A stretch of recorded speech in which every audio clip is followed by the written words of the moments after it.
بسم اللہ الرحمن الرحیم الحمدللہ رب العالمین وصلی اللہ علی محمد وآلہ الطاہرین ولعنۃ اللہ علی اعدائہم اجمعین الی قیام یوم الدین وقال سبحانہ وتعالی یا ایہا الذین آمنوا کتب علیکم الصیام کما کتب علی الذین من قبلکم لعلکم تتقون۔ موضوع گفتگو کہ اگر کوئی شخص جان بوجھ کے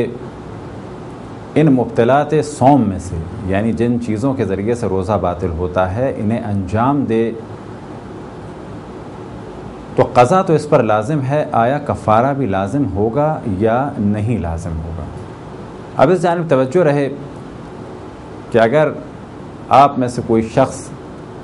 ان کاموں کو انجام دے، البتہ علم رکھنے کے بعد، کون سے کام؟ وہ کام کہ جن سے روزہ باطل ہوتا ہے، تو قضا تو آپ کو انجام دینا ہی ہے، یعنی ایک روزے کے بدلے ایک روزہ تو آپ کو رکھنا ہی ہے۔ اب اگر کفارہ دینا چاہیں تو اس سے پہلے آپ جن مجتہد کی تقلید میں ہیں ان کی توضیح المسائل کی جانب رجوع کریں یا اپنے علاقے کے عالم دین سے پوچھیں، یا انشاءاللہ اگر ہماری ویب سائٹ کا سلسلہ شروع ہو جائے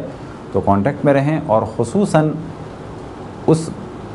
مسئلے کے بارے میں سوال کریں اور اس چیز کے بارے میں سوال کریں کہ جس چیز کو آپ نے انجام دیا ہو۔ یہ کیوں آپ کی توجہ دلائی اس جانب؟ وجہ یہ ہے کہ بعض کام ایسے ہیں کہ ان کو انجام دینے سے روزہ باطل تو ہوتا ہے لیکن کفارہ نہیں ہے۔ اب یہ روایتوں میں مختلف کام ہیں، لہذا مختلف مراجع کے فتوے بھی مختلف ہیں۔ مثال کے طور پہ امام خمینی فرماتے ہیں کہ اگر کوئی جنابت کے عالم میں فجر تک باقی رہے، اور وہ بھی کیسے کہ جب 2 دفعہ سو چکا ہو، اب سونے کی وجہ سے باقی رہا۔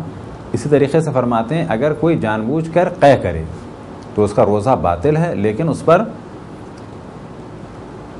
کفارہ نہیں ہے، یعنی روزہ باطل ہے، 1 عدد قضا روزہ رکھنا ہے لیکن اس پر کفارہ نہیں ہے۔ پھر 2 چیزوں کے بارے میں وہ احتیاط واجب فرماتے ہیں، یعنی اگر کوئی جان بوجھ کے اپنا سر پانی میں ڈبو دے، یا یہ کہ انیما استعمال کرے، لیکوڈ انیما استعمال کرے، تو اس کا روزہ واجب، اس کا روزہ باطل ہے، لیکن بنا بر احتیاط واجب وہ فرماتے ہیں کہ قضا کے ساتھ ساتھ کفارہ بھی دے۔ اور باقی چیزوں کے بارے میں فرماتے ہیں کہ قضا بھی ہے اور کفارہ بھی ہے۔ لیکن مثال کے طور پہ آغا وحید خراسانی اور آغا سیستانی اور بعض دیگر مراجع فرماتے ہیں کہ فقط ایک موضوع ایسا ہے اور ایک چیز ایسی ہے کہ اگر اسے انجام دیا جائے تو فقط قضا ہے اور کفارہ نہیں ہے، باقی چیزوں پر قضا بھی ہے اور کفارہ بھی دینا ہوگا۔ وہ کون سی چیز ہے کہ جس کے بارے میں وہ فرماتے ہیں کہ فقط قضا ہے اور کفارہ نہیں؟ وہ کہ اگر کوئی جنابت کے عالم میں سو جائے اور دوسری نیند کے بعد سوئے اور پھر آنکھ نہ کھلے، یا تیسری دفعہ سوئے اور آنکھ نہ کھلے،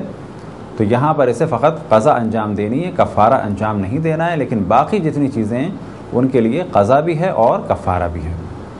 اسی طریقے سے آغا سیستانی فرماتے ہیں کہ فقط چند چیزیں ایسی ہیں کہ اگر کوئی اسے انجام دے تو قضا بھی ہے اور کفارہ بھی ہے، اور باقی چیزوں پر فقط قضا ہے، کفارہ نہیں۔ وہ کیا چیزیں کہ جن کے بعد قضا بھی ہے اور کفارہ بھی ہے؟ فرماتے ہیں کہ پہلی چیز کھانا اور پینا، اس طرح سے جمع اور استمنا، اور جنابت کے عالم میں فجر تک باقی رہنا۔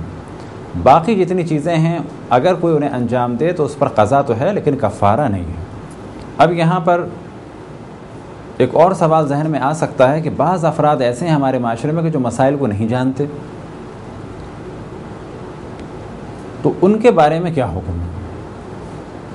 تو اس سے پہلے کہ ان کا حکم بیان کیا جائے تو پہلے اس چیز کو بیان کیا جائے کہ جو لوگ نہیں جانتے وہ 2 قسم کے ہیں، اور نہ جاننے والے کے لیے جو لفظ استعمال ہوتا ہے عربی میں وہ ہے جاہل۔ ہمارے یہاں جاہل بعض دفعہ ایک غلط معنی میں ہے، لیکن یہاں پر مراد کیا ہے کہ ہم ایک دوسرے کے بارے میں بھی کہہ سکتے ہیں کہ آپ اس مسئلے کے بارے میں جاہل تھے، یعنی اس مسئلے کو نہیں جانتے تھے۔ اب یہ سوال پیدا ہوگا کہ جاہل کتنی قسم کے ہیں؟ تو جاہل جاننے اور نہ جاننے کے اعتبار سے ایک تقسیم یہ ہے کہ وہ دو قسم کے ہیں۔ جاہل قاصر وہ کہ جو مسائل کو سمجھ ہی نہیں سکتا تھا، یا مسائل اس تک نہیں پہنچے، یا حالات اور واقعات ایسے تھے کہ اس تک مسائل نہیں پہنچے۔ فرض کریں کہ آدمی گاؤں دیہات میں ہے اور وہاں پر کوئی عالم نہیں ہے، فقط اسے روزوں کے مسائل بتانے والے کون تھے؟ اس کے ماں یا باپ، اور ماں باپ نے اسے غلط بتایا۔ مثال کے طور پہ ماں باپ نے اس سے یہ کہا کہ کھانے اور پینے سے روزہ باطل ہوتا ہے، باقی تمہیں جو کرنا ہے کرو۔ اب یہ شخص دیندار تھا، کتابیں نہیں تھیں، پڑھا لکھا نہیں تھا، عالم سے کانٹیکٹ میں نہیں تھا۔ فرض کریں کہ اور جو ذرائع آج کے جدید کے ہیں وہ اس کے پاس نہیں تھے، جدید ذرائع سے محروم تھا بالکل، نہ فون تھا، نہ ٹی وی تھا، نہ ریڈیو تھا، نہ انٹرنیٹ کی سہولت تھی اس کے پاس۔ اس نے روزے رکھے اور بہت ہی خضوع و خشوع کے ساتھ اللہ سبحانہ و تعالیٰ کو یاد کیا، لیکن کھانے پینے کے علاوہ بعض کام وہ انجام دیتا رہا۔ مثال کے طور پہ وہ باقاعدہ نہر میں جاتا تھا، ڈائیو لگاتا تھا۔ اسی طریقے سے فرض کریں کہ اس کو فقط کھانے پینے کے بارے میں معلوم تھا، باقی بھی اس نے کام کر لیے۔ تو کیا ایسے شخص پر قضا اور کفارہ دونوں لازم ہیں؟ اس کے مقابلے میں ایک شخص ایسا ہے کہ جو ایک شہر میں تھا، پڑھا لکھا تھا، علماء سے کانٹیکٹ میں تھا، سمجھدار تھا، بہت سارے دنیاوی موضوعات کو سمجھتا تھا، بینکنگ کے مسائل کو سمجھتا تھا، ٹیکس کے مسائل کو سمجھتا تھا، شیئرز کے مسائل کو سمجھتا تھا، کس بینک میں کتنا ملتا ہے وہ یہ سمجھتا تھا۔ اگر نہیں سمجھتا تھا اور نہیں جانتا تھا تو فقط دین کے مسائل نہیں جانتا۔ باوجود یہ کہ علماء سے کانٹیکٹ میں تھا، انٹرنیٹ کی سروس تھی، فون کی سروس تھی، ٹیلی فون کی سروس تھی، لوگوں سے وہ کانٹیکٹ کر سکتا تھا، اور وہ یہ بھی جانتا تھا کہ بعض دفعہ اس کی مسجد میں جہاں وہ جاتا ہے یا کبھی گیا تو وہاں پر ڈسکشن ہوا کہ مومنین کو چاہیے کہ ماہ رمضان کے مسائل کو جانیں، مومنین کو چاہیے کہ مبطلات صوم یعنی روزے کو باطل کرنے والی چیزوں کو جانیں۔ یہ ساری چیزیں وہ سن چکا تھا، لیکن اس نے کبھی اللہ کے دین کو اتنا اہم ہی نہیں سمجھا کہ توجہ دے۔ تو ان دونوں افراد میں ایک فرق ہے، اور فرق کیا ہے کہ وہ جاننا چاہتا تھا لیکن جان نہیں سکا، مشکلات کی وجہ سے، کم علمی کی وجہ سے، یا جہاں رہتا تھا یا جن لوگوں سے کانٹیکٹ میں تھا وہ اس کو نہیں بتا سکے یا نہیں بتا سکتے تھے۔ اور دوسرا فرد ایسا ہے کہ اس کا علمی معیار بلند ہے، عقل و شعور رکھتا ہے، علماء سے کانٹیکٹ میں ہے، بعض دفعہ روزوں کے مسائل کے بارے میں اس کے ذہن میں آیا، بعض دفعہ روزوں کے مسائل کے بارے میں گفتگو سنی، بعض دفعہ علماء سے اس نے یہ سنا کہ مبطلات روزہ کو جاننا چاہیے، روزوں کے مسائل کو جاننا چاہیے۔ ٹھیک ہے، دونوں افراد نہ جاننے کے اعتبار سے ایک نہیں، الگ الگ ہیں۔ اب ان دونوں افراد کے لیے فقہ میں ایک نام ہے، اور وہ کیا کہ جو علم حاصل نہیں کر سکا لیکن کرنا چاہتا تھا، اور بعض اس کے لیے مشکلات تھیں اور ماحول ایسا تھا کہ وہ مسئلے مسائل نہیں جان سکا، وہ کہلاتا ہے جاہل قاصر۔ اور وہ شخص کہ جو سیکھ سکتا تھا لیکن اس نے دین کو اہم نہیں سمجھا، وہ کہلاتا ہے جاہل مقصر۔ اب اگر مبطلات صوم کو انجام دینے والا وہ شخص تھا کہ جو جاہل قاصر ہے تو اس پر کفارہ نہیں، اور اگر مبطلات صوم کو انجام دینے والا وہ شخص ہے کہ جو جان سکتا تھا اور جاننے کی صلاحیت رکھتا تھا اور کوئی اس کے لیے مشکلات نہیں، فرض کریں کسی عالم کے گھر کا بیٹا تھا، کسی عالم کا بیٹا تھا، دینی گھرانے کا شخص تھا، اور وہ لاؤبالی ہو گیا، وہ جانتا تھا کہ اس گھر میں اس موضوع کو ڈسکس کیا جاتا ہے، تو ایسا شخص یعنی جاہل مقصر روزے کی قضا بھی بجا لائے گا اور ساتھ ہی اسے کفارہ بھی دینا ہوگا۔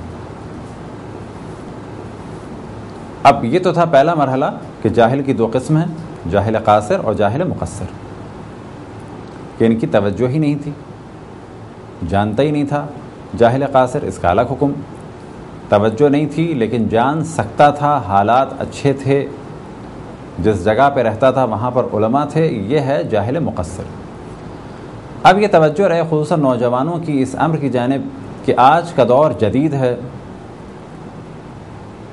بہت زیادہ ٹیلی فون سروسز آسان ہیں، علماء سے کانٹیکٹ کرنا آسان ہے، اسی طریقے سے انٹرنیٹ سروس ہے۔ اب اگر کوئی نوجوان یہ کہے کہ میں 1000 چیزیں تو جانتا ہوں لیکن یہ نہیں جانتا تھا، تو وہ نوجوان عام طور پہ ہمارے ہاں جاہل قاصر ہیں، خصوصاً وہ کہ جو مسلمان گھرانوں میں پیدا ہوئے۔ لیکن ہاں، آج ایک لڑکا مسلمان ہوا اور اس کے ذہن میں یہی تھا کہ روزہ اس عبادت کا نام ہے کہ جس میں کھانے پینے کو ترک کیا جاتا ہے اور وہ باقی کام کو کرتا رہے، تو ایسے ایک نئے مسلمان کے لیے کہ جس کو یقین تھا کہ یہ فقط کھانے پینے سے رکنے کا نام روزہ ہے اور باقی چیزوں کو انجام دیا جا سکتا ہے، اس کو یقین تھا اس چیز کا۔ اب اگر اس نے مسلمان ہونے کے بعد روزے رکھے اور بعض کاموں کو انجام دیا تو کہا جائے گا یہ جاہل قاصر ہے، اس کی اصلاً توجہ ہی نہیں تھی کہ اس کے علاوہ کوئی چیز روزے کو باطل کرنے والی ہے یا نہیں ہے، یا جیسے ہم نے پہلے مثال دی، کسی دیہات میں ایک نوجوان ہے، اس کے پاس کوئی سورس نہیں ہے علم حاصل کرنے کا، فقط ماں باپ نے یہ بتایا کہ روزہ باطل ہوتا ہے کھانے پینے سے، باقی امور اس نے انجام دیے۔ آغا خوئی اس مسئلے میں ایک اور چیز کی جانب توجہ دلاتے ہیں اپنے فتوے میں، وہ یہ کہ اگر کوئی شخص نہ جاننے کی وجہ سے ان کاموں کو انجام دے تو اس پر کفارہ نہیں ہے، لیکن ایک کام ایسا ہے کہ اگر اس کے حرام ہونے کو جانتا تھا لیکن یہ نہیں جانتا تھا کہ اس سے روزہ باطل ہوتا ہے، وہ کیا چیز؟ وہ یہ کہ وہ یہ جانتا تھا کہ اللہ، رسول اور ائمہ علیہ الصلوۃ والسلام کی جانب نسبت دینا حرام ہے، وہ یہ جانتا تھا، لیکن وہ یہ نہیں جانتا تھا کہ اس سے روزہ بھی باطل ہو جاتا ہے۔ تو کیونکہ یہ جانتا تھا کہ یہ کام حرام ہے لیکن یہ نہیں جانتا تھا کہ اس سے روزہ باطل ہوتا ہے، تو بھی اسے کفارہ دینا ہوگا، کیونکہ یہ ایسا حرام ہے کہ اس میں اس کی کسی قسم کی چھوٹ نہیں ہے، حتیٰ نہ جاننے کے باوجود کہ اس سے روزہ باطل ہوتا ہے تو بھی اسے قضا بھی کرنی ہے اور ساتھ ہی کفارہ بھی دینا ہے۔ یہ تھی ایک مختصر سی گفتگو اس عنوان سے کہ اگر کوئی مبطلات صوم انجام دے تو آیا اس پر فقط قضا ہے یا ساتھ کفارہ بھی ہے۔ خداوند تبارک و تعالیٰ سے دعا ہے کہ بحق محمد و آل محمد ہمیں اپنے رسول، اپنی حجتوں، خصوصاً امام زمان علیہ الصلوۃ والسلام کی معرفت اور اطاعت کی توفیق عطا فرمائے۔ وصلی اللہ علی محمد و آلہ الطاہرین۔